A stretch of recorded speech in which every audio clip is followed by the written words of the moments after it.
بسم الله الرحمن الرحيم. يا أيها الذين آمنوا لا تقولوا راعنا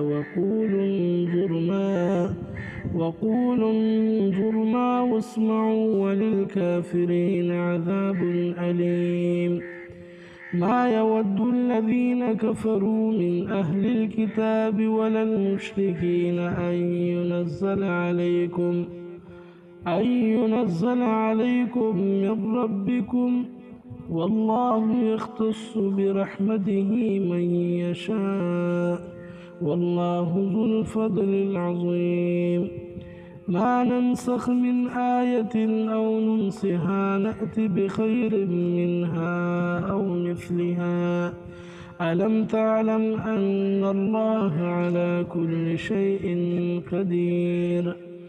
ألم تعلم أن الله له ملك السماوات والأرض، وما لكم من دون الله من ولي ولا نصير؟